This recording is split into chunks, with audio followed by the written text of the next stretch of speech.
Meus queridos irmãos, eu quero saudar a todos com a paz do Senhor.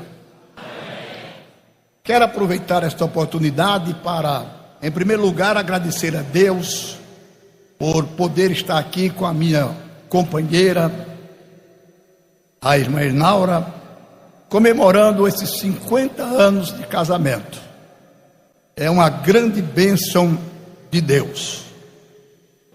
Eu quero trazer da parte de Deus uma palavra, irmãos, que está no meu coração há muito tempo. Há muito tempo. E chegou a oportunidade de eu compartilhar esta palavra com os irmãos. Eu gostaria que todos prestassem bem atenção, porque não é aquela mensagem exclusivista, não é aquela mensagem que faz o crente pular, levantar as mãos, falar línguas estranhas, porque tem mensagem que faz a gente agir dessa maneira. O crente não se contém, mas é uma mensagem que, sem dúvida alguma, vai alegrar o nosso coração e edificar a nossa vida espiritual. O que é mais importante, que às vezes o crente pula, salta, grita, e no fim, quando termina o culto, a vida está do mesmo jeito. Então eu peço aos irmãos, quem trouxe a sua Bíblia, para abrir na Epístola aos Hebreus, capítulo 2. Nós vamos ler alguns versículos.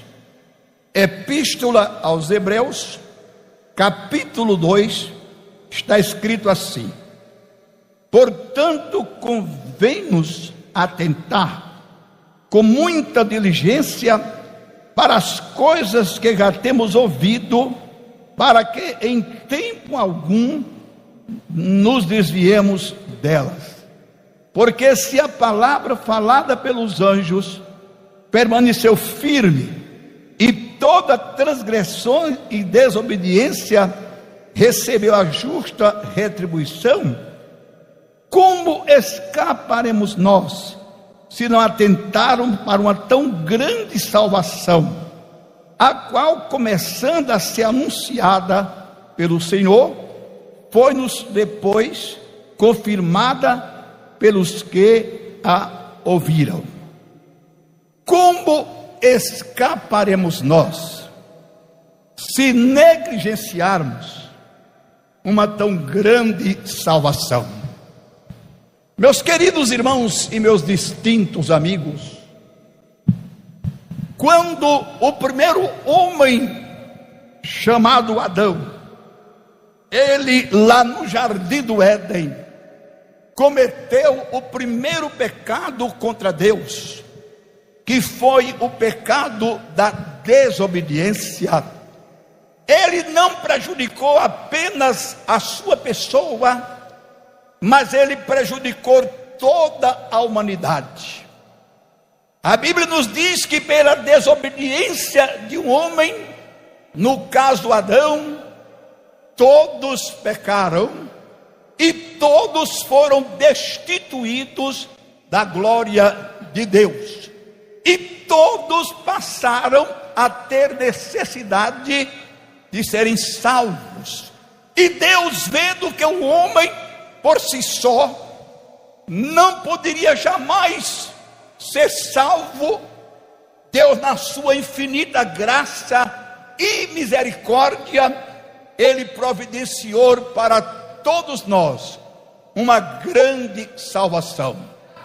Observem que o homem de Deus, ele não diz que é uma salvação grande, porque o homem, ele também pode fazer coisas grandes, mas só Deus é quem faz grandes coisas. O salmista diz: grandes coisas fez o Senhor por nós, e por isso estamos alegres, aleluia. E entre essas grandes coisas que Deus fez por nós, está a salvação da nossa alma. O salmista diz: como, ou melhor, o escritor aos Hebreus: como escaparemos nós se não atentarmos para uma tão grande salvação? E eu estava meditando, pastor Zé Carlos, nessa expressão bíblica, e a conclusão que eu cheguei, pastor Marinaldo, é que uma coisa só pode ser considerada grande quando ela mostra os motivos da sua grandeza, as razões da sua grandeza.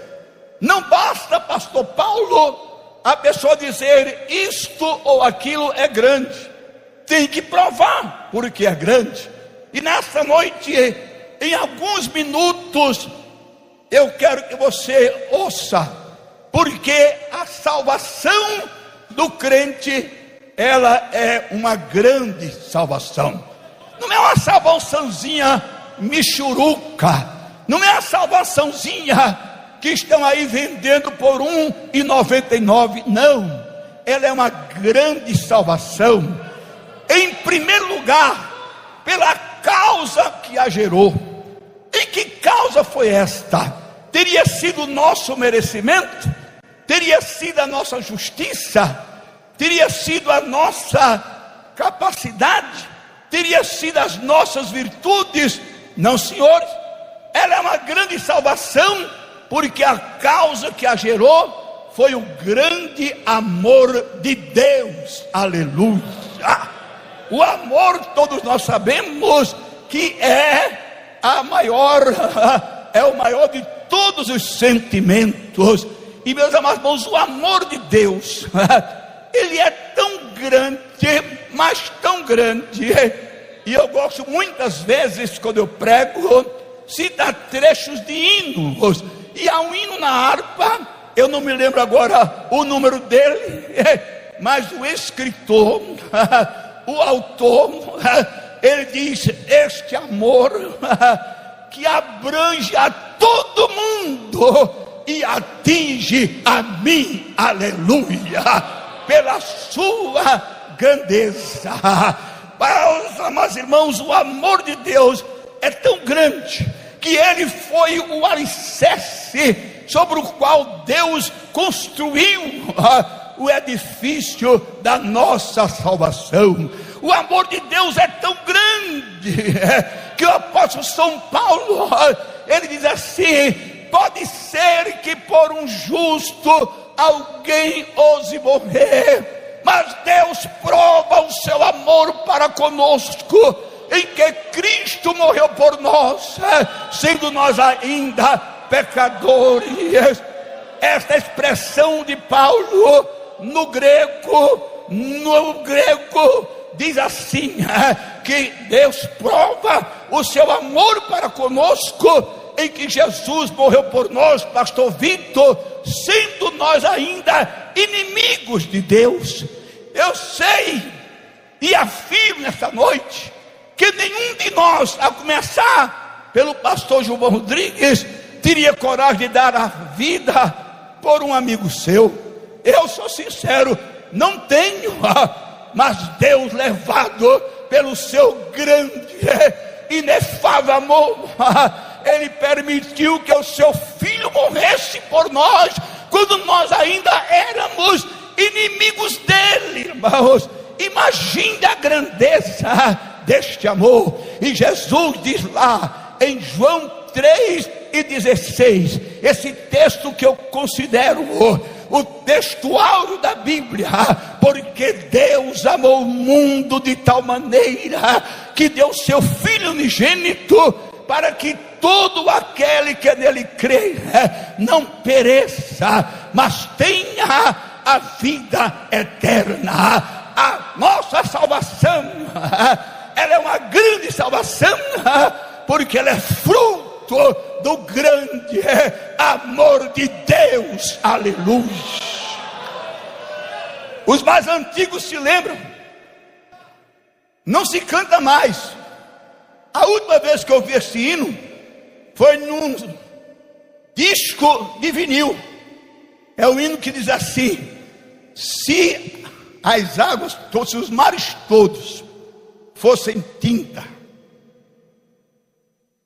se os céus sem fim fossem papel, se as hastes todas fossem penas, e os homens todos escrivãos, nem mesmo assim o amor de Deus seria descrito em todo o seu fulgor. Não há mente humana, não há matemática capaz de calcular o grande amor de Deus por mim e por vocês. E o que eu acho maravilhoso e me alegro é porque Deus nos ama do jeito que nós somos, irmãos. Porque às vezes as pessoas querem amar as outras, mas só amam se elas forem do jeito que elas querem. Mas Deus ama. Deus ama você, jovem, do jeito que você é. Deus ama você, minha irmã. Deus ama você, meu irmão. Deus ama você. Deus ama você. Deus ama a mim, do jeito que nós somos, com todos os defeitos que temos, com todas as fraquezas que temos, com todas as limitações que temos, com todas as nossas ingratidões. Deus nos ama, Deus nos ama, Deus nos ama, Deus nos ama.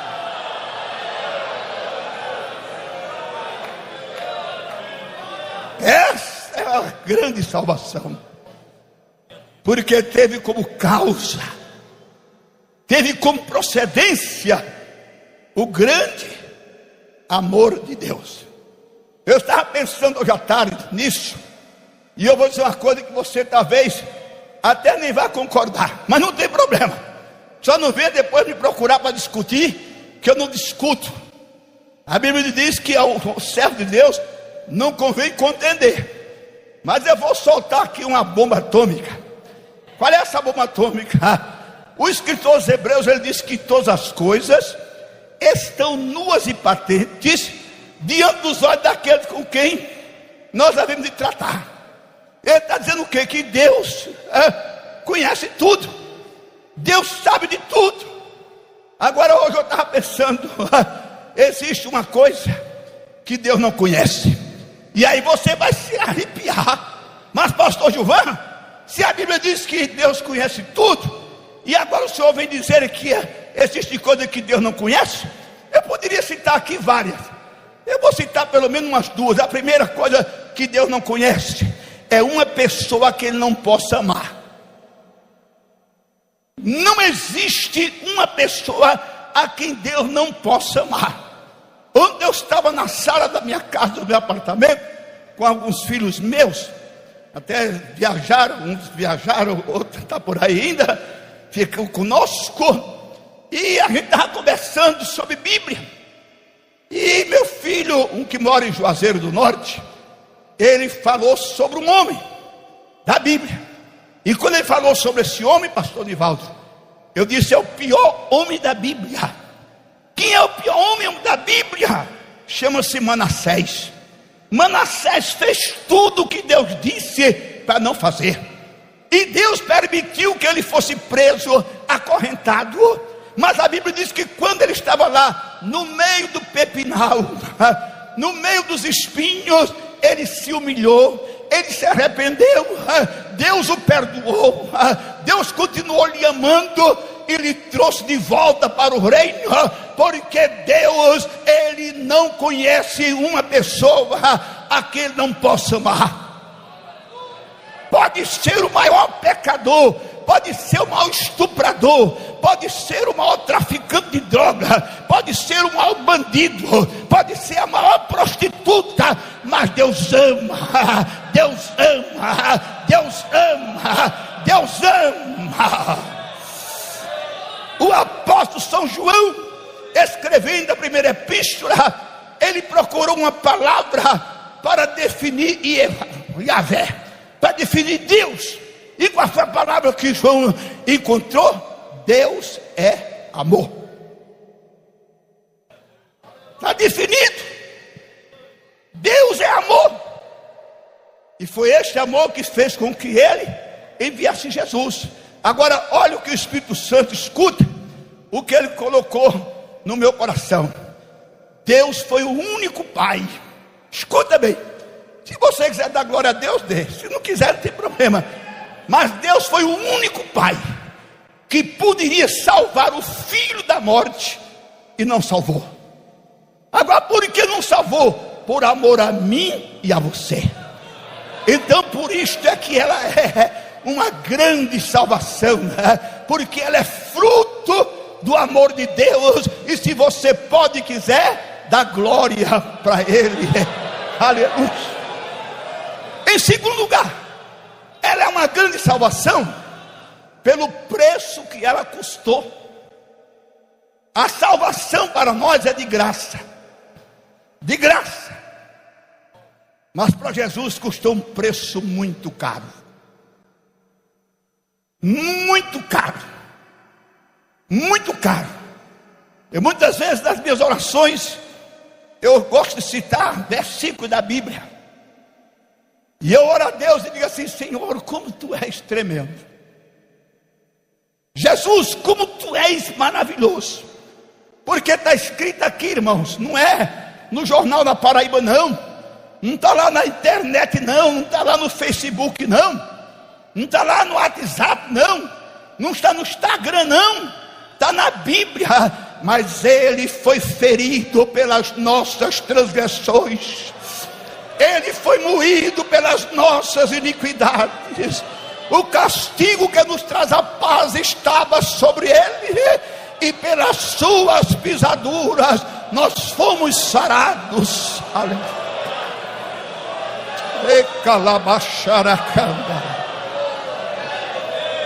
Eita, preço grande, pastor Álvaro. E qual é o preço, pastor Gilvan? Qual foi? Paulo escrevendo a primeira carta aos Coríntios, no capítulo 6, versículo 20, que é o último versículo daquele capítulo. Paulo diz assim: fostes comprados por bom preço, glorificai pois a Deus no vosso espírito e no vosso corpo, os quais pertencem a Deus. Eu não sou de mim mesmo, você não é de si mesmo. Não, Jesus pagou o preço da nossa salvação. Ele é o teu dono, Ele é o meu dono, Ele é o teu Senhor, Ele é o meu Senhor. Eu disse sexta-feira lá em Cabedelo, pastor Marinaldo vai se lembrar, a irmã Jonadá, que estava aniversariando, aquele culto maravilhoso, vai se lembrar, que eu falei que a maior inveja que Satanás tem do crente não é a roupa de grife que ele veste, não é o apartamento na cobertura de um prédio de luxo que ele mora, não é uma mansão lá no Cabo Branco que ele mora, não é um carro importado que ele tem na garagem, não é a comida que ele come. A maior inveja de Satanás do crente, pastor Zé Carlos, é que quando ele olha para o crente, agora pode ser o crente mais rico da igreja e pode ser o crente mais pobre da igreja. Quando o diabo olha para ele, aí lê na testa dele escrito com sangue: propriedade exclusiva do Senhor Jesus Cristo. Eu sou propriedade, você é propriedade. Não importa a sua condição financeira, não importa a sua posição social, não importa quem você é, não importa o que você tem no banco, não importa os imóveis que você tem, não importa se você tem uma frota de carro ou anda de bicicleta. Se você é crente, você é propriedade do Senhor Jesus Cristo, porque Ele pagou com o seu sangue.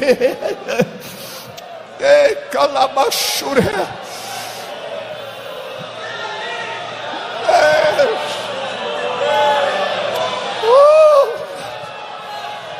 Quem explica bem isto é o apóstolo São Pedro. E eu vou chamar o apóstolo São Pedro. Primeira epístola de Pedro, versículos 17 e 18. Pedro diz assim: não foi com coisas corruptíveis, como prata ou ouro, que fostes resgatados da vossa maneira de viver, que por tradição recebeste de vossos pais, mas pelo precioso sangue do Senhor Jesus Cristo, sangue como de um cordeiro imaculado e contaminado. A nossa salvação não custou dólar, não custou o euro, não custou a lira italiana, não custou o marco francês, não custou a libra esterlina inglesa, não custou o real. A nossa salvação custou o sangue do Cordeiro de Deus derramado por nós na cruz do Calvário. Foi o alto preço.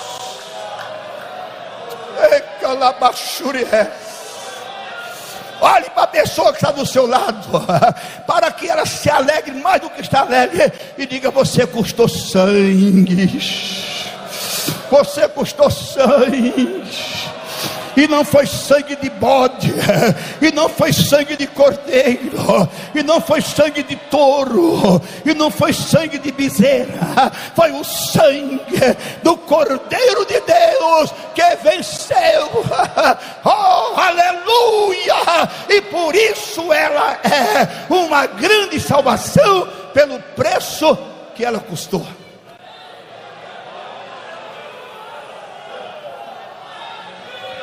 Eu vou correr um pouco para terminar.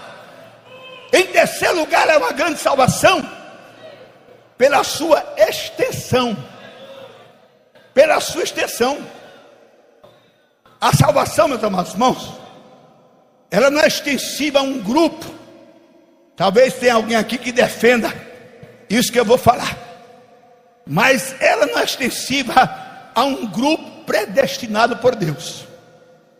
Porque se fosse assim, Deus anularia uma das coisas mais preciosas que Ele deu ao homem.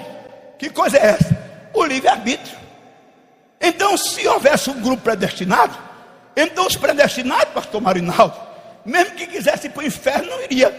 Cadê o direito de escolher? Os predestinados para a perdição, mesmo que quisesse ser salvo, não seria. Então Deus seria injusto. Não! A salvação é extensiva a todas as pessoas. Jesus não morreu por um grupo privilegiado. Jesus morreu por todos.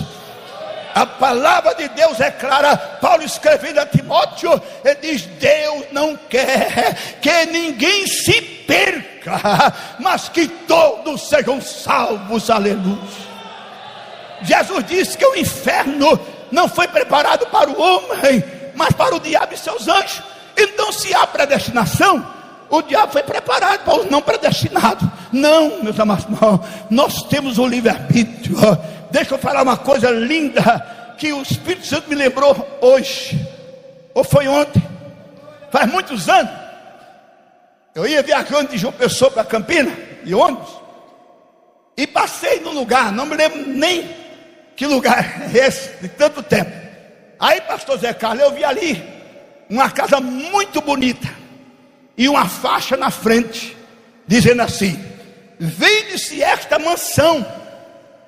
Não é para quem quer, é para quem pode. E aí aquilo deu um nó na minha cabeça, e eu saí pensando: é mesmo, as coisas boas e caras não é para quem quer não, irmão, é para quem pode.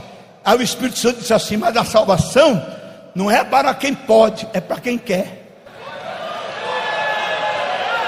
É para quem quer. É para quem quer. Eu quis, você quis, Jesus nos salvou. É para quem quer. Porque ninguém teria condições, ninguém teria poder de se salvar. É para quem quer. Irmãos, olha o que é que diz a palavra de Deus lá em Apocalipse: o Espírito e a esposa dizem: vem. Eita, machura. Aquele que ouve, diga: vem. Aquele que tem sede, venha. E quem quiser,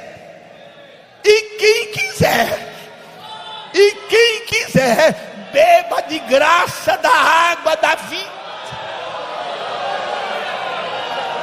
Então não tem predestinação, meus amados. Mas está escrito que aquele a quem predestinou, ali fala da presciência de Deus. O que é presciência de Deus? É que Deus vê o fim desde o princípio. Deus sabe quem vai aceitar o evangelho e quem não vai. Mas a salvação é para todos, irmãos. Todos. Eu fico muito alegre quando eu estou aqui. Às vezes, geralmente é culto de ceia. Aí junto os dois corais e canto o hino, que eu considero, pastor Vitor, eu considero, não quero que você considere não, eu considero o hino oficial da igreja. Toda nação tem o seu hino oficial, a igreja tem o seu. Para mim, qual é? Jerusalém. Para mim é o hino oficial da igreja. Aí tem uma estrofe assim: e todos que queriam sim, podiam lá entrar na Jerusalém, que nunca passará. Se souber, cante. Na muito feliz Jerusalém, que nunca passará.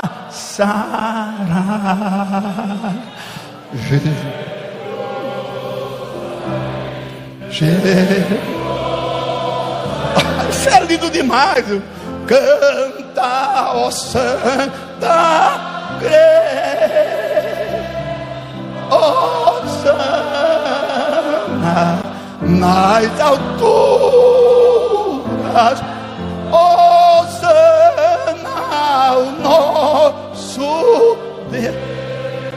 Agora ouça, todos, diga comigo todos. A igreja toda diga comigo todos. Que queriam, podiam lá entrar. Só não entra quem não quer. Disse um teólogo. Eu vou dizer, o teólogo, quem é? O teólogo da igreja católica, chamado Agostinho, que chamam de Santo Agostinho. Ele disse: o Deus que me criou, sem eu saber, Ele só não me salva se eu não quiser. E é uma coisa tremenda, né? Deus só não salva se você não quiser, irmão. Mas a Bíblia diz: e todo o que invocar o nome do Senhor será salvo. Oh, aleluia! Por isso ela é uma grande salvação, porque é para todos. Não tem cor, não tem, meus amados irmãos, nível estudantil, nível cultural, nível financeiro. É para todos, é para todos, é para todos. No céu não há discriminação racial. Jesus morreu por todos e Ele pode salvar a todos, e por isso ela é uma grande salvação. Agora eu termino dizendo, em último lugar, pelo menos hoje à noite, ela é uma grande salvação pela sua duração. Ela não dura uma semana, irmãos. Ela não dura um mês, um ano. Jesus disse: dou-lhes, diga comigo, dou-lhes a vida eterna. Então a salvação é eterna. Não tem fim. Não tem fim. Não tem fim. Quando a pessoa morre, o destino da sua alma já está traçado. Se não quis Jesus, vai para o inferno para sempre. Mas se quis Jesus, vai para o céu para sempre. E esta é a nossa maior esperança, porque quando Jesus vier, meus amados irmãos, escute, se você, minha irmã, meu irmão, meu companheiro, não der um glória a Deus agora, não der um aleluia, você não está mais na carne, você já está no osso. Por quê? Porque quando Jesus vier, A Bíblia diz que ele descerá com alarido, com voz de arcanjo, com a trombeta de Deus. Os que dormiram em Cristo ressuscitarão primeiro. Os que estiverem vivos serão transformados num momento, num abrir e fechar de olhos, ante a última trombeta, e juntos, e juntos, e juntos, e juntos, e juntos, e juntos subiremos a encontrar o Senhor nos ares e ficaremos com Ele para todo sempre, porque a salvação ela é eterna. Quantos podem levantar a mão e adorar?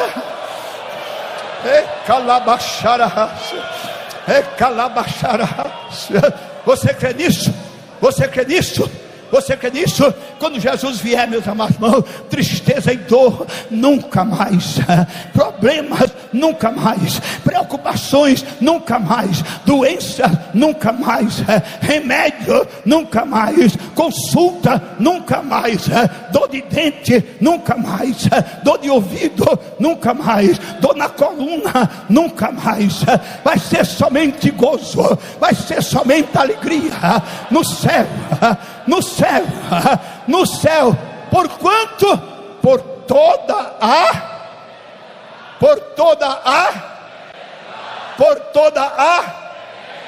agora, pastor Zé Carlos, com a sua permissão, eu vou começar um hino. Eu sei que o senhor gosta muito de cantar, e o senhor vai cantar, vai ajudar. Esse hino está no meu coração.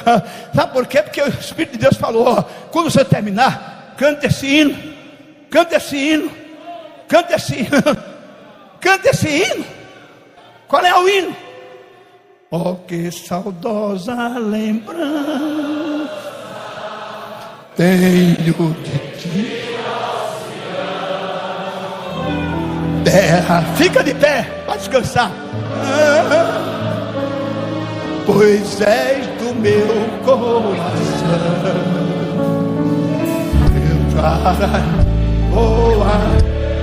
Um crente que não se alega cantando esse hino está morto. Voltar, pois ele foi para o céu e deve ver. Se eu confiar nessa terra e lá onde? No céu,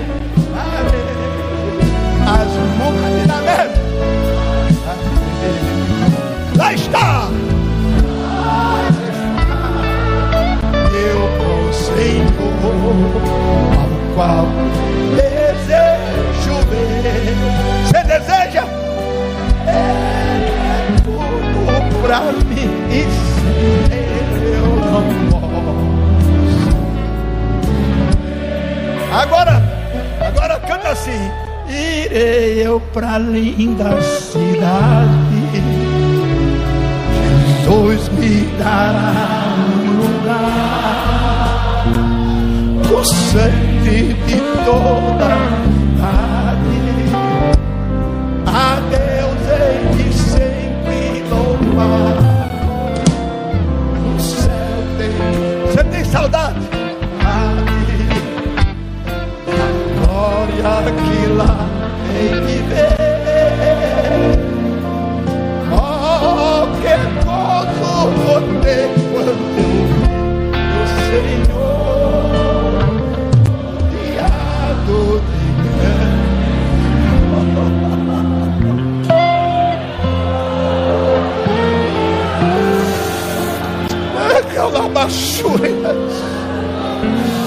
Oh, que grande salvação! Que tremenda salvação! Ei, calabachura, alega-te, crente.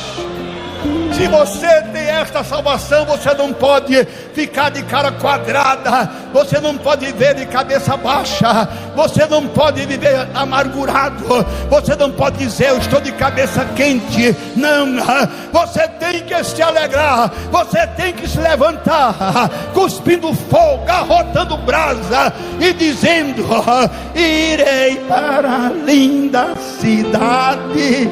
Só isso alegra o que me dará um lugar com os crentes de todas as idades. A Deus hei de sempre, sempre, irmão.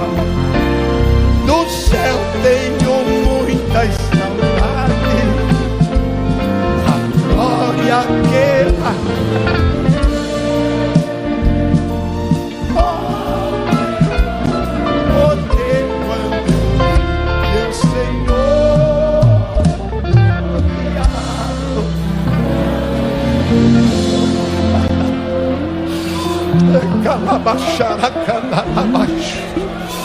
E calama, se alegra, meu irmão, te alegra, crente, te alegra com esta grande salvação. Ela é eterna, ela é eterna, ela é eterna. Oh, aleluia, glória a Deus, aleluia. Tem muita gente que se alegra porque vai no Vaticano e vê o Papa. Tem muita gente que sai de longe para ver um jogador de futebol famoso, ver um artista da televisão famoso, uma atriz famosa, né? Mas nós vamos ver quem? Nós vamos ver quem? Rodeado de grande esplendor. Você pode levantar a mão para o céu e dar um brado de glória a Deus.